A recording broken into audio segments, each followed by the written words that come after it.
my peace when sorrow nears. Jehovah sees, Jehovah hears. Feel the presence of God upon the waters. Hear the voice of the Lord within the thunder that rolls. King of the flood, the Lord is mighty. The Lord can calm the troubled soul. Troubled soul, peace when trouble goes. Jehovah sees, Jehovah knows. He is my peace when sorrow nears. Jehovah sees, Jehovah hears. Like the bread I need to live. Jehovah takes, Jehovah gives. This thing indeed. When trouble flows, Jehovah sees, Jehovah knows.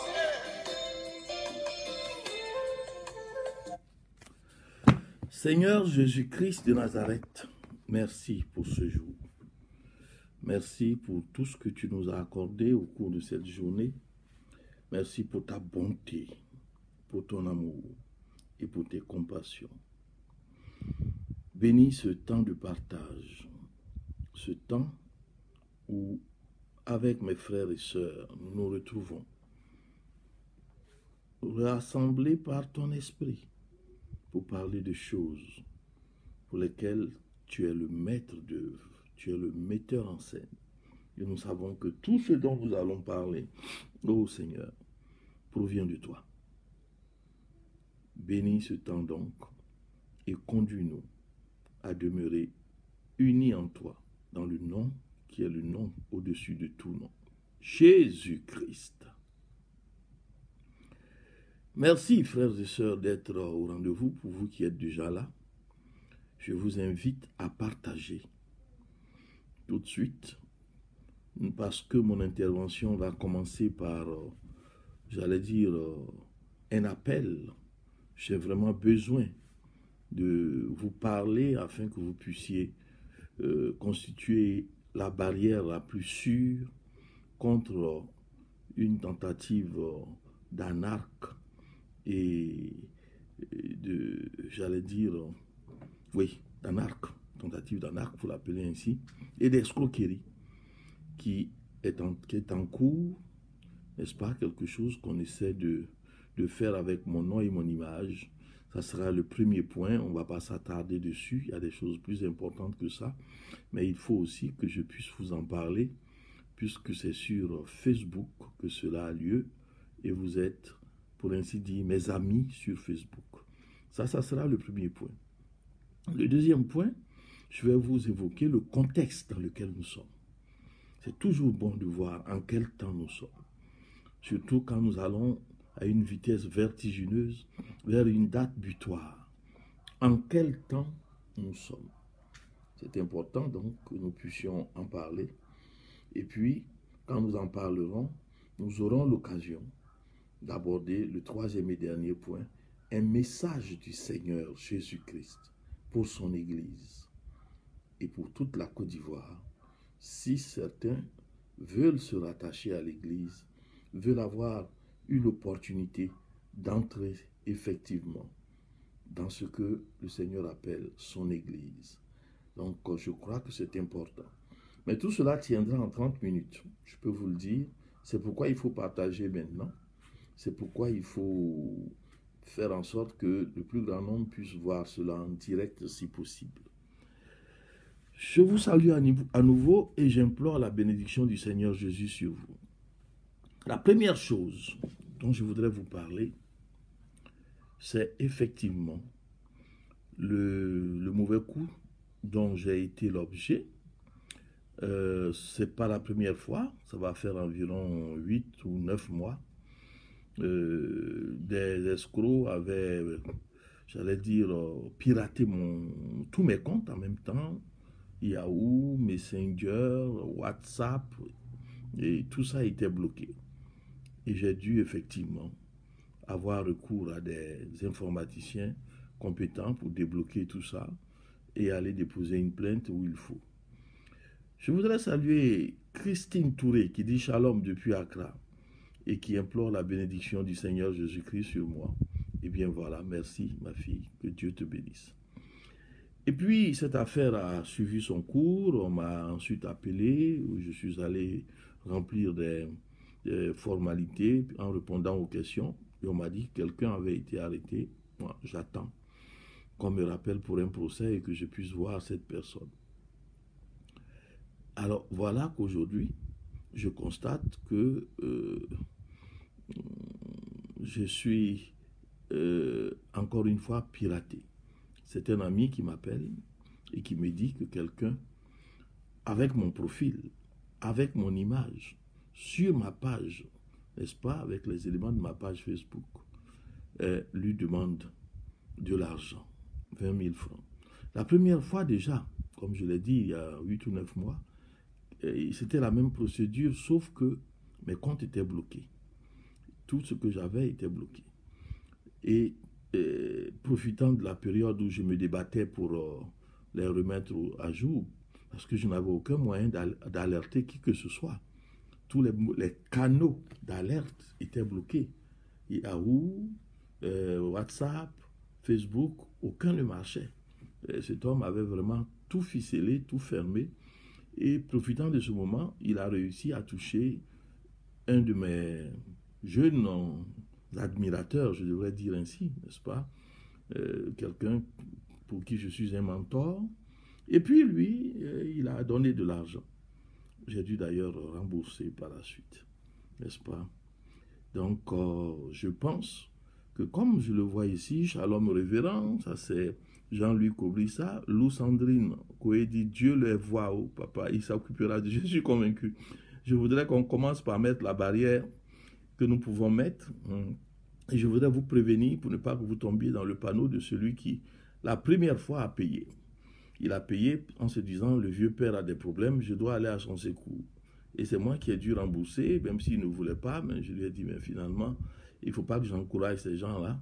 Je te rembourse parce qu'il ne faut plus payer. Quand c'est comme ça, il faut savoir que je ne peux pas le faire, ça ne peut pas venir de moi. Alors, il y a Armand qui dit, Shalom, homme de Dieu, je dis, la bénédiction du Seigneur est sur Jean-Louis Kobrissa, sur Armand Kedi et sur Linda Nyaoui David. Bonsoir, papa. Ça, c'est une surprise. Linda Nyaoui David. Que le Seigneur te comble de ses compassions. Sois béni, ma fille. Voilà tout Saint-Douan qui dit bonsoir, papa. Sois béni. Sois béni. Que la grâce du Seigneur soit sur toi. Et le shalom, papa de l'Oba urbain est bon également. Et je lui renvoie la bénédiction de paix sur lui et sur sa vie. Partagez. Donc, si je raconte tout ça, c'est pour vous prévenir. J'ai fait un message, c'est vrai, mais je veux aussi que vous soyez prévenus, comme ça en direct, pour que vous ne vous laissez pas berner. Hein? Le meilleur moyen pour que ces gens ne recommencent pas ce type d'anarque, cette forme d'escroc, de tentative d'escroquerie, c'est que personne ne donne une suite à leur requête. Ils font tout ça pour pouvoir ensuite demander de l'argent. Là, celui-là s'est créé, j'allais dire, un clone de ma page Facebook. Il a fait une autre page Facebook, Soumayadi, et il a réussi à réunir 2900 amis qui croient être amis à Soumayadi. Est-ce que vous vous rendez compte? Et il les manipule. Ceux-là sont tranquilles, disent qu'ils sont amis avec Soumayadi sur Facebook. Hein, ce n'est pas cette page-là, celle où je vous parle actuellement. Donc, si vous tapez tout à l'heure, vous verrez les deux pages. Sauf si l'escroc s'est rapidement débarrassé de ce qu'il a créé. Mais il va pas s'en sortir. Comme dirait l'autre, le Seigneur s'occupera de lui. Moi, je sais que la colère de l'homme n'accomplit pas la justice de Dieu. Je laisserai Dieu faire. Mais au moins, il ne faut pas qu'il escroque mes amis. Car ceux qui m'ont alerté aujourd'hui ont été tous approchés pour avoir de l'argent. Et c'est pour ça que je vous parle. Ne donnez pas de l'argent à ces personnes-là. Il n'est pas possible, quelle que soit ma situation, que je passe par ce moyen pour vous demander de l'argent. Ce n'est pas possible. Ce n'est pas possible. Il faut que vous le sachiez, n'est-ce pas? Et ça ne m'arrivera jamais. Le Dieu que je sers est fidèle et je ne me retrouverai jamais dans cette situation de mendicité où on passe par Facebook ou je ne sais pas trop quoi pour dire, si vous voyez ça, vous devez savoir que ce n'est pas moi. Ce n'est pas mon genre et ça ne me ressemble pas. Valère Akishi, il faut que tu me montres comment passer sur YouTube. Tu ne m'as pas répondu. J'aimerais par exemple que ce que je vais faire aujourd'hui passe sur YouTube. Parce qu'à la partie message de Jésus-Christ, que je vais donner tout à l'heure d'ici 5 ou 10 minutes, eh bien, c'est très important pour l'Église et pour le pays. J'en suis convaincu. Donc, après vous avoir donné cet avertissement, pour ne pas que vous tombiez dans le panneau et que vous allez payer, n'est-ce pas, de l'argent à des escrocs, eh bien, on peut passer au deuxième point. Le deuxième point répond à la question, en quel temps sommes-nous? En quel temps sommes-nous? Eh bien, vous allez me dire qu'on est à 5, 6 jours peut-être d'une date butoir, le 31 octobre. Une date terrible pour notre pays, parce qu'il y a de grosses incertitudes. Vous n'aurez pas tort de penser ainsi, parce que si vous avez l'habitude d'écouter mes directs, vous savez qu'il y a un élément dans la formation des intercesseurs, ce qu'on qualifie de stratégique.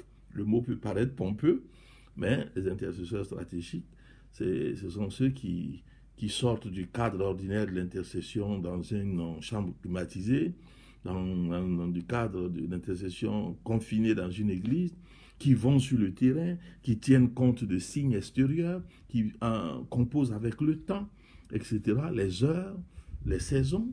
Voilà le caractère stratégique. N'est-ce pas? Ils peuvent aller sur des hôtels pour faire des choses, détruire des hôtels, briser des alliances, etc. Il y a là, on pourrait agir tout juste qu'ils sont pratiques, mais leur caractère pratique est accompagné j'allais dire, de l'aspect stratégique. Et ceux-là tiennent compte des saisons. Ils tiennent compte des périodes. Quand nous parlons jusqu'à présent du 31 octobre, est-ce que nous avons prévu que le mercredi 28 serait la nuit du Maouloud et que le jeudi 29 serait un jour de repos à cause du Maouloud? Voilà Paul Wilfrid Assemien Souma qui dit « Shalom Dadi, sois fortifié ». Merci mon fils. Je pense que le désagrément est déjà passé. Le Seigneur réconforte très vite. Et maintenant, la détresse risque d'être dans le camp de cette personne ou des personnes concernées. Voilà Manassé Dago qui dit « Shalom papa, que la bénédiction de Christ demeure sur ta vie. Amen. J'ai besoin de cette bénédiction. Et je te dis merci. J'invoque sa grâce sur toi, mon fils Manassé. » Donc, vous n'avez peut-être pas prévu. Mais voilà qu'à 3 jours du 31, nous avons la nuit du Maouloud. Qu'est-ce que je veux dire? Qu'on n'aille pas loin, je veux dire que c'est un temps spirituel. Un temps spirituel est potentiellement capable d'être positif pour un événement qui va suivre ou négatif pour un événement qui va suivre. Pour le moment, nous n'en connaissons pas le contenu. Mais c'est un temps spirituel qui peut influencer positivement ou négativement le 31. Ensuite, nous avons donc le samedi 31 lui-même. Alors, moi, je sais qu'habituellement, c'était les dimanches qui étaient utilisés pour ce type d'élection. Cette fois-ci, c'est un samedi. Mais ce samedi 31, c'est le jour de la pleine lune. La pleine lune. Et la pleine lune, si vous ne le savez pas, je vous informe, c'est le moment le plus perturbé du mois. Scientifiquement, ceux qui observent la nature, qui étudient les animaux, ont tous constaté que c'est un moment où la forêt est agitée, n'est-ce pas? La faune, les animaux sont aux abois. C'est pourquoi les chiens hurlent à la lune. Vous connaissez cette expression, et peut-être que vous avez déjà vu ça, là où, souvent dans nos villages, moi je l'ai vu dans ce contexte-là, eh bien des chiens regardent la lune quand elle est pleine, et c'est comme si ça les irritait, c'est comme s'ils étaient hors d'eux, comme s'ils ne le supportaient pas. Et la lune entraîne des lunatiques. Pendant le jour, le soleil ne te frappera pas, ni la lune pendant la nuit. Et parce que la lune frappe, et ça crée des lunatiques. Et ça, c'est un désastre. Bon, donc, elle est puissante dans sa frappe. Elle est forte dans sa forme pleine, la lune. Voilà donc que le 31, samedi 31, est un jour de pleine lune. Un jour d'agitation, de perturbation, comme par hasard. C'est aussi le jour de l'élection. C'est de ça que nous parlons. Et le soir, parce que vous savez que l'élection, même si ça se tient le 31, les résultats ne seront pas forcément donnés ce jour-là. Or, le soir de ce 31, c'est-à-dire en quittant le 31 pour aller vers le 1er novembre, c'est le Halloween. 1er novembre, c'est l'anniversaire de Satan. C'est ce que ces suppôts disent. Donc, il leur a dit ça lui-même, puisque eux, ils entendent Satan, ils marchent avec lui. Alors, on va avoir les enchanteurs, les occultistes, on va avoir les mystiques, on va avoir, comment dire, toute cette catégorie de gens qui vont sortir, défiler dans les rues, particulièrement des pays occidentaux. Heureusement, ce travers n'est pas encore arrivé chez nous, mais il existe puissamment en Occident et aux États-Unis. Il fut un temps où c'était une grande cérémonie festive. Mais maintenant, c'est devenu un moment où on casse les voitures, on brûle les voitures, on pille des magasins. Donc, l'esprit du diable qu'ils adorent, c'est emparé d'eux ou d'une catégorie parmi eux. Et la police des pays où cela se célèbre a fort à faire face à tous ceux qui vont sortir et défiler pour célébrer Satan, pour proclamer Satan. Et c'est encore dans cette période, n'est-ce pas, autour de cette période que nous avons notre élection. Alors, le 1er novembre, vous savez, c'est aussi la Toussaint, qui est loin d'être une fête chrétienne. Vous fouillerez dans la Bible dans tous les sens, vous ne verrez pas ça. Or, c'est la Bible qui garantit les choses chrétiennes, les choses qu'on qualifie de bibliques et qui se rapprochent donc de notre Dieu. Donc, là, nous avons la Toussaint, une fête de personnes mortes, marquée par l'esprit de mort. Arrive ensuite le 2 novembre, qui est considéré comme la fête même des morts. Alors là, le nom est très clair, il n'y a pas de camouflage, c'est dramatique et c'est comme ça. Notre date d'élection est donc bien entourée du Mawlud, de la pleine lune et du Halloween, de Toussaint et de la fête des morts. Le 31 est enveloppé dans ce cocon-là, dans cet ensemble de dates qui n'ont rien de particulièrement réjouissant, n'est-ce pas? Ces dates ne sont pas particulièrement réjouissantes. Quand vous les regardez toutes, on peut se demander ce qui peut se passer, comment ça peut être utilisé. Voilà la question. Sans présager de quoi que ce soit, il y a là un petit élément à surveiller de près. Message donc aux intercesseurs. Ce contexte pourrait être justement la raison pour laquelle on entend tant de mauvaises paroles, tant de prophéties angoissantes sur cette date et sur la suite du programme. Ce contexte que je viens d'évoquer, qui n'a peut-être pas retenu l'attention de tout le monde, peut expliquer pourquoi les choses, quand les prophètes les voient, quand les prophètes voient les choses venir, ces choses-là leur paraissent terriblement ténébreuses, terriblement alarmantes. Mais c'est parce qu'il y a un contexte bouillonnant, avec beaucoup de choses qui peuvent se faire autour, surtout en mal. Grâce Israël, dit, demeure béni, serviteur de Yahweh, sois béni, ma bien-aimée, que le Seigneur te garde et qu'il te protège. Ça, c'est le contexte, vous l'avez compris. Maintenant, quel est le message du Seigneur pour lequel je vous demande de partager? C'est un message à deux volets et il est capital. Il est capital. C'est vraiment par là que Jésus va prendre la place si nous souhaitons qu'il prenne la place. Vous savez, j'apprécie beaucoup tout ce qui a été fait. Et je sais que je ne suis pas seul à l'apprécier, n'est-ce pas? Tout ce qui a été fait depuis plusieurs mois pour faire prier l'Église, pour mobiliser les intercesseurs.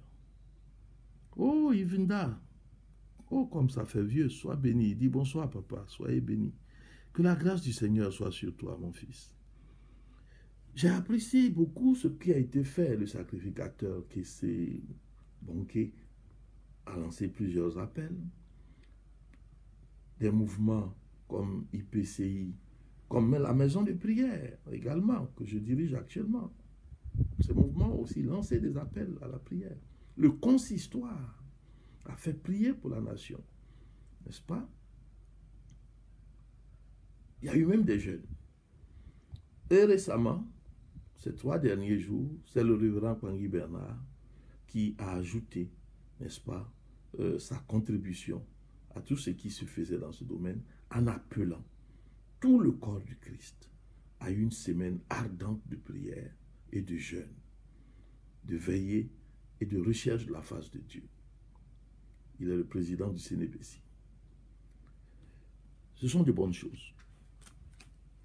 Ce que Dieu me met à cœur de communiquer et qui a en 2 volets, c'est d'abord que pour que ces prières montent comme il faut et qu'elles puissent avoir un effet, il faut que nos cœurs soient stables, paisibles. Et ce n'est pas seulement dans le sens de ce qu'on peut dire qu'on a peur et puis on prie. Non, c'est pas ça. C'est dans le sens qu'il se passe tellement de choses dans la nation qu'on peut être nous-mêmes mécontents. On peut, j'allais dire, en vouloir à des personnes, à des groupes de personnes ou à des structures de la nation. On peut avoir ce comportement.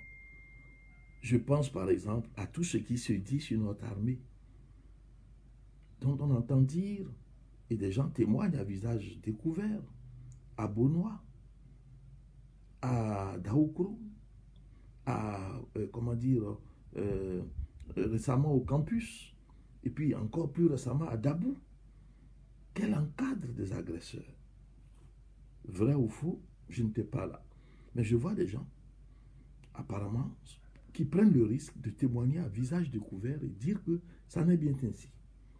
Ça peut créer du ressentiment dans le cœur de ceux qui aiment ce pays et aiment son armée. Ça peut créer du trouble. Et dans le trouble, aucune prière ne sera entendue par Dieu. Aucune. Les prières montent vers Dieu quand le cœur est en paix. Quand on a de l'aigreur contre un camp, un des 2 camps, selon notre position, si on prend position dans cette affaire, y compris, par exemple, en demandant que Dieu apaise le contexte, alors que pendant ce temps, on a un parti pris qui est flagrant. On a un écœurement contre d'autres dont on entend dire qu'ils ont tailladé ceci, ou bien qu'ils ont barré des routes pour empêcher des gens tranquilles qui allaient peut-être aller se faire soigner, n'est-ce pas? On prétend qu'il y a des accidents qui ont eu lieu à cause des routes barrées, il y a eu des morts et des blessés. Tout ça peut créer des ressentiments dans un camp comme dans l'autre. Et quand on a subi ça, on peut être agacé. Et dans l'agacement, nos prières ne monteront pas. Donc nous devons faire très attention à tenir nos cœurs, je parle de nos cœurs, dans un état correct de paix, en confiant tout ce que nous voyons, tout ce que nous entendons, qui peut nous perturber à Dieu, avec 1 Pierre, chapitre 5, verset 7. 1 Pierre, chapitre 5, verset 7. Déchargez-vous sur lui. Lui-même prendra soin de vous. Déchargez-vous sur Jésus. Et Jésus lui-même prendra soin de vous. Déposez tout ce qui est dans vos cœurs. Jésus attend que nous prions avec des mains pures et des cœurs totalement pacifiques. Pas des cœurs remplis d'aigreur contre un camp, pendant que la bouche pense pouvoir tromper le Seigneur en disant de belles paroles. Non. Toutes nos paroles, il les contrôle dans notre cœur. Il va vérifier. Et il voit tout de suite qu'ils sont conformes à ce que nous sommes en train de dire. Quand on dit de prier pour nos ennemis, nous disons tout simplement à la bouche en cœur que nous le faisons. Nous prions tous les jours pour eux. Mais il faut savoir ce qui se passe dans nos cœurs quand nous le faisons. Et si nos cœurs suivent le mouvement, et c'est là où Jésus nous attend. Ça, c'est la première partie. Ah, voilà, bienvenue au bro, ma championne.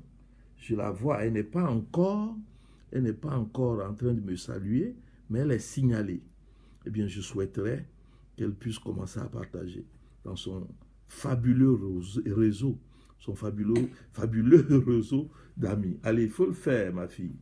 Fais-le tout de suite, car je suis en train de finir. Dans 5 minutes, j'aurai fini. C'est un message capital. Et je voudrais que toute la Côte d'Ivoire l'entende et que Valère Akishi m'aide à mettre ça sur Facebook. Donc, cela dit,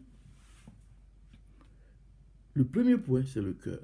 Donc, il ne s'agit pas simplement d'un problème de sanctification. Si, ben, la sanctification la plus profonde, celle qui tient le cœur en paix, quel que soit ce qu'on voit.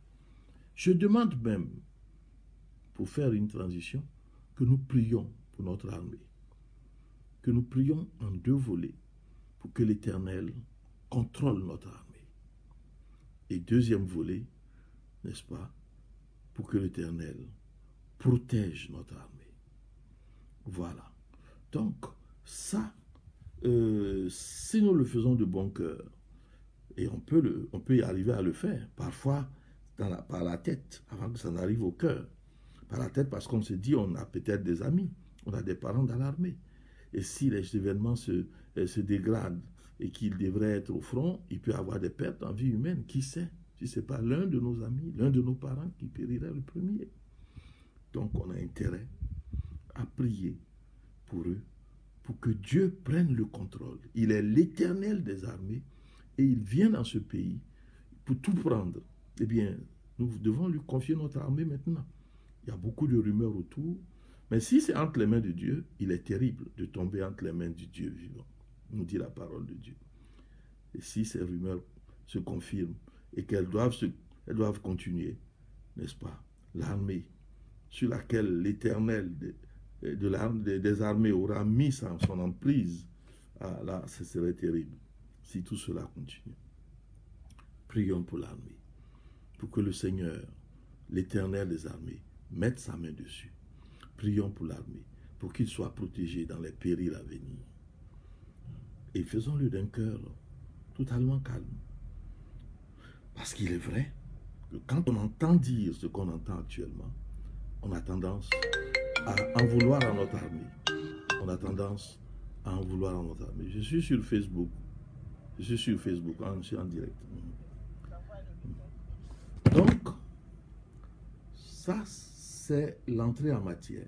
Voilà le sujet que notre Dieu veut que nous puissions propager.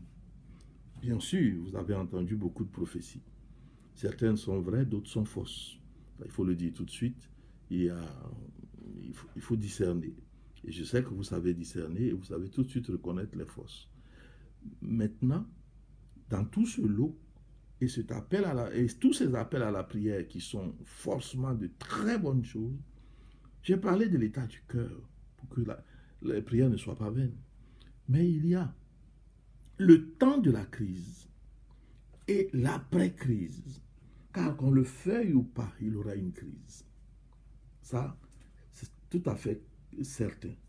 Et on n'a pas besoin de faire un stage de prophétie pour pouvoir le dire. Toute la question est de savoir quelle en sera la durée. Et moi, j'affirme que ça sera raccourci par Dieu. La deuxième question, quelle en serait, j'allais dire, la profondeur, la densité. Ça, nous sommes encore en train de nous demander, même si Dieu raccourcissait cela, est-ce que ça ne serait pas d'une cruauté jamais vue dans notre pays, avec toutes ces choses qui se font déjà en avant-crise. Alors le Seigneur sait qu'il va avoir un grand désarroi. Le Seigneur sait qu'il va avoir une détresse, que des êtres humains qu'il a créés ne sauront pas où aller, mourront de faim ou simplement même de soif. Le Seigneur sait qu'il va avoir beaucoup de choses graves. Voici bienvenue au bureau, ma fille que je vous annonçais tout à l'heure. Elle dit, shalom papa, sois bénie ma fille. Partage, partage. Et que tes nombreux amis viennent écouter le message. La détresse sera grande. Hein? Quand on parle de ce qui peut se faire, bon, on écoute le révérend Dali Claude et on voit des bâtiments détruits, le plateau. Ça, à la limite, je dirais que c'est un moindre mal. On reconstruit ça. Mais des gens qui doivent être dialysés, qui ne peuvent plus aller à l'hôpital, des gens qui sont des diabétiques, qui doivent recevoir un traitement régulier, disons des grands malades, comment est-ce qu'ils vont faire? Ceux qui, bien qu'ayant fait quelques réserves, conformément à leurs ressources, ont vu toutes leurs réserves s'épuiser. Parce que même si on dit que Dieu va raccourcir, ça ne sera pas une affaire de 2 semaines. N'est-ce pas? Et au bout de 2 semaines, on a peut-être mangé tout le gari qu'on a mis là. Et on est réduit à boire de l'eau. Et si l'eau est coupée, on est réduit à mourir de soif. Et comme il y a une anarchie totale dans ces moments-là, des gens sont attaqués pour rien. On peut trouver dehors des personnes en détresse. La famille a été décimée. Une fillette de 8 ans sort, elle s'échappe. Qu'est-ce qu'elle devient? Qu'est-ce qu'elle devient? Il faut que les chrétiens se préparent à manifester leur amour, l'amour de Jésus. Fille de Joseph dit, sois bénie, fidèle serviteur, sois bénie, ma sœur. Je prie pour que la grâce du Seigneur soit sur toi et que toi et ta maison vous soyez protégés. Donc, le Seigneur nous appelle, et c'est mon appel. Je finis là-dessus. J'ai 2 passages bibliques à vous donner et je termine ce direct. L'appel de Jésus-Christ, qui est bien exprimé par ses serviteurs, qui appelle à la prière, au jeûne, à la recherche de sa face, c'est bon. Mais je l'ai dit, premièrement, avec des cœurs apaisés. Et deuxièmement, il faut s'apprêter à manifester son amour, parce qu'il vient dans ce pays. Et si nous sommes capables de montrer son amour en aidant, je n'ai pas dit de se substituer à la Croix-Rouge, je n'ai pas dit de sortir s'il y a des troubles pour aller jouer en quelque sorte les bons samaritains. Je dis que chacun de chez nous-mêmes, nous pouvons aider. Nous pouvons voir la détresse passer sous nos yeux devant notre maison. Et s'il y a une petite accalmie que nous mettons le nez dehors, nous pouvons voir des gens dans un état, j'allais dire, de dénuement incroyable, dans un état de précarité, dans un état de maladie. Et Jésus veut qu'en ce moment-là, un grand mouvement d'humanisme, de solidarité, d'amour se manifeste dans ce pays pour qu'il puisse descendre. Je n'ai pas dit que c'est l'enlèvement, mais on sait que le réveil, c'est quand le Seigneur vient avant l'enlèvement. Quand le Seigneur se manifeste dans un pays puissamment par son Saint-Esprit avant l'enlèvement, alors on voit le réveil. Le réveil que nous appelons de tous nos voeux, nous pouvons le préparer en montrant l'amour de Jésus. Cette crise est pour nous aussi l'occasion de manifester cela. J'affirme que quiconque va prendre cet engagement devant le Seigneur, prend en même temps ce qu'on appelle, n'est-ce pas, la grâce d'avoir sa vie pour butin et passer de l'autre côté de la crise. Parce que c'est un engagement par lequel on dit au Seigneur, je vais aider toutes tes créatures qui vont se présenter devant moi, selon mes modestes possibilités, pendant cette crise, Dieu ne te laissera pas périr. Si tu prends cet engagement et si tu es prêt à le faire, n'est-ce pas? Dieu ne te laissera pas périr. Dieu cherche actuellement des personnes qui vont se disposer à ça, qui vont être dévouées. Je le répète, ce n'est pas la Croix-Rouge. Je ne vous demande pas de vous substituer à la Croix-Rouge, mais d'être prêt à donner un sachet de gari, une bouteille d'eau, un peu de lait, d'être prêt à donner une bougie à celui qui dit que l'électricité est coupée, s'il passe, pendant un temps d'accalmie. Même après, quand les choses redeviennent normales, les gens vont ressortir avec beaucoup de maigreur, des maladies, d'être prêt à donner une tablette de Nivaquine ou je ne sais trop quoi. Si chacun le fait dans la discrétion, si chacun le fait, comme on le dit, incognito, eh bien, tout ça, fait par les chrétiens, va devenir un immense mouvement d'amour. Ça va devenir un grand soutien pour des personnes qui ne s'y attendaient pas. Car certains vont penser qu'elles vont mourir. Elles vont se dire, qui va me secourir? Et à chaque fois qu'on le fait, on dit c'est au nom de Jésus-Christ qu'on le fait. Que ce soit en face d'un musulman, d'un athée ou d'un mystique, on proclame que c'est par Jésus-Christ qu'on fait ce que nous sommes en train de faire. C'est comme ça que quand le Seigneur arrive, et il va arriver, pour prendre toute la place dans ce pays, eh bien, des cœurs, par notre action d'amour et de solidarité, ont été préparés pour l'accueillir. Des cœurs même qui peut-être ne le connaissaient pas.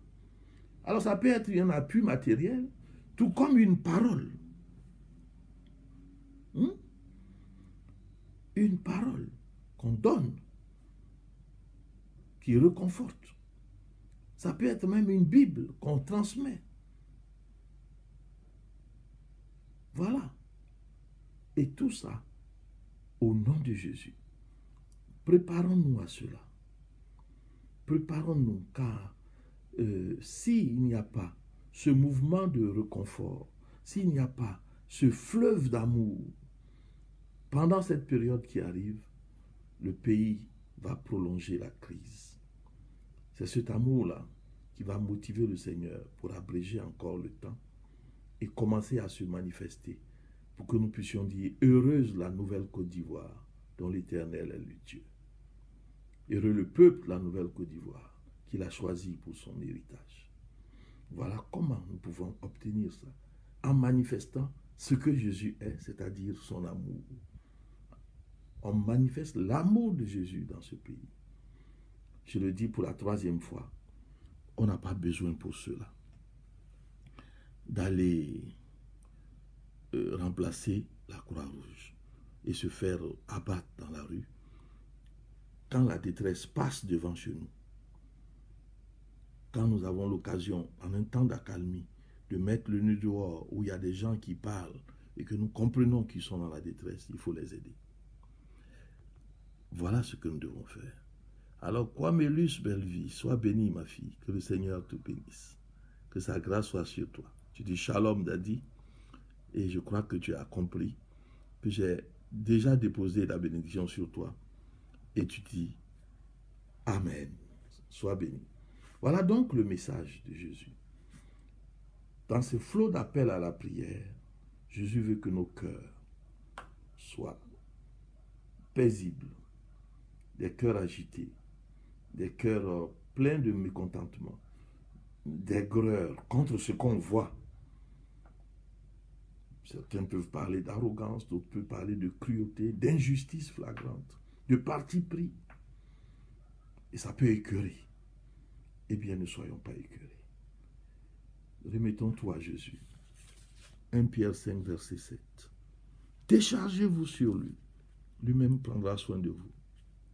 Maintenant, comme vous voulez savoir quels sont les passages qui viennent soutenir ce que je suis en train de vous dire, je vous amène dans Isaïe 21 et je vous dis que nous allons lire à partir du verset 13 jusqu'au verset 15. Isaïe 21, verset 13 à 15, c'est l'invasion de l'Arabie. Oracle sur l'Arabie. Vous passerez la nuit dans les broussailles de l'Arabie. caravane de Dédan. Portez de l'eau à ceux qui ont soif. Les habitants du pays de Théma portent du pain aux fugitifs. Car ils fuient devant les épées, devant l'épée nue, devant l'arc tendu, devant un combat acharné. Le Seigneur dit, portez de l'eau à ceux qui ont soif. Et il dit que les habitants du pays de Théma portent du pain aux fugitifs. Le pays de Théma sera béni. Parce qu'il apporte du pain aux fugitifs. Car ces fugitifs fuient devant les épées, devant l'épée nue, devant l'arc tendu, devant un combat acharné. Voilà les choses qui amènent les uns et les autres à s'enfuir. Et il y aura beaucoup de fugitifs, plein d'exilés. Ils auront leur bagage. Ils vont marcher, sans savoir même parfois où ils vont. S'ils passent devant nous, que nous pouvons leur être d'un certain secours, disons-leur que c'est au nom de Jésus-Christ que nous le faisons. C'est une occasion pour présenter l'amour de Jésus et sa valeur d'évangélisation. Ils n'oublieront jamais cela. Et quand ils diront un jour que Jésus les a sauvés, ils ne parleront pas seulement du salut pour aller au ciel. Ils vont se souvenir que Jésus a envoyé quelqu'un comme un ange pour les tirer d'une situation désastreuse. Faisons-le quand même avec discernement. Je ne dis pas qu'à minuit, il faut ouvrir à des inconnus. Je ne dis pas non plus que, je le répète, il faut sortir quand, s'il y a je ne sais pas, couvre-feu ou bien des tirs un peu partout. Non. Nous sommes là où nous sommes. Et partout où nous pourrons être, en temps d'éclaircie ou d'apaisement, nous devons être conscients que nous sommes là pour Jésus et que nous devrions aider au nom de Jésus. Voilà ce que nous pouvons apporter comme soulagement pour notre pays. Parce qu'il est comme ça. Regardez le deuxième passage. Parce qu'ici, ce que je viens de vous lire, vous avez bien vu. Comment ça s'appelle cette bataille sur l'Arabie? C'est écrit, vous passerez la nuit dans les broussailles de l'Arabie, caravane de Dédan. Bon, c'est oracle sur l'Arabie. Mais le Seigneur est au courant de cette guerre. Cette guerre n'échappe pas à Jésus. Il sait très bien. Il en est même peut-être l'instigateur. Mais en même temps, il apprécie ceux qui peuvent soulager les victimes de la guerre. Il apprécie ceux qui peuvent apporter de l'eau, ceux qui peuvent apporter du pain. Et il le signale ici dans sa parole. Maintenant, je vous parle de Osée chapitre 6. Osée chapitre 6. Je vais lire les 2 premiers versets. Venez, retournons à l'Éternel, car il a déchiré, mais il guérira. Il a frappé, mais il bandera nos plaies. Il nous rendra la vie dans 2 jours. Le 3e jour, il nous relèvera et nous vivrons devant lui. Voilà. Voilà encore une dimension claire de Jésus. Très claire. Voilà de quoi il est capable. Dans sa justice, il frappe. Oui, Ngoran, Noël Ngoran dit, Shalom, Sherman. Je ne sais pas souvent que je te vois les dimanches sur mon direct. C'est donc un grand événement. C'est peut-être pour toi que le Seigneur m'a donné ce message que je suis en train de communiquer et je finis dans 3 minutes. Sois béni, mon frère. Que toutes les grâces du Seigneur soient sur toi et que sa protection te recouvre pendant les temps tumultueux qui arrivent. Donc, ici, c'est lui, c'est sa justice. Il a attendu, il nous a parlé, il nous a envoyé toutes sortes de messages, mais nous n'avons pas pu être à la hauteur de l'accouchement sans douleur. Sa justice doit agir. Mais en même temps, son amour est là. Sa compassion est là. Et c'est pourquoi il va déchirer par justice, mais il va guérir par amour. Il va frapper avec justice, mais il va bander nos plaies. Il va nous rendre la vie dans 2 jours. Et le 3e jour, il nous relèvera. Et nous vivrons devant lui. Voilà le programme. Et c'est de ça qu'il s'agit. Donc, que chacun de nous, n'est-ce pas, se prépare à être un instrument du Seigneur pour aider. Marie-Chantal Oulei dit « Shalom papa, sois béni Marie-Chantal. Que les compassions du Seigneur te recouvrent. » Thérèse Ouignan dit « Que Dieu nous garde. Amen. » Alors faisons ce qu'il nous demande. Soyons des instruments d'amour, des instruments d'aide, des instruments altruistes au service de notre Seigneur. Et en disant son nom, lorsque nous tendrons le petit sachet de Gary, nous dirons son nom. Ou le petit lingot d'huile, nous dirons son nom. Quand nous pourrons partager quelque chose avec les uns et les autres, nous dirons que c'est de la part de Jésus-Christ. Et non seulement nous présenterons notre Seigneur dans son amour, mais nous allons, si nous sommes nombreux à le faire, nous allons atténuer quelque part la détresse de nos compatriotes. Et si on a insisté pour que nous prions avec des cœurs purs, des cœurs paisibles, c'est parce qu'en ce moment-là, il se pourrait qu'en voyant quelqu'un qu'on soupçonne d'être de tel camp ou de tel autre, on ne veuille pas l'aider. Si on n'a pas fait les prières avec un cœur paisible. Hein? En le regardant, on dit non, celui-là, ça doit être, il doit être parmi les méchants. Je ne lui donnerai pas mon bidon d'huile. Voilà. C'est comme ça qu'on pourrait agir. Mais si au moment de la prière, nous laissons tout à Jésus, lorsque une opportunité d'aider quelqu'un va se présenter, nous le ferons sans chercher à savoir de quel camp il est. Nous le ferons en nous disant, c'est une créature de Dieu, je le fais pour Jésus. Il a dit, chaque fois que vous avez fait cela, au plus petit d'entre vous, c'est à moi que vous l'avez fait. Et nous avons une occasion unique de manifester notre amour, notre solidarité et de servir Jésus. De servir Jésus, car ce pays lui tient à cœur. Et même quand il va frapper, il cherche des gens pour apaiser. Il cherche des gens. De la même manière qu'il va utiliser les gens pour frapper. On ne le verra pas debout dans les airs avec une épée.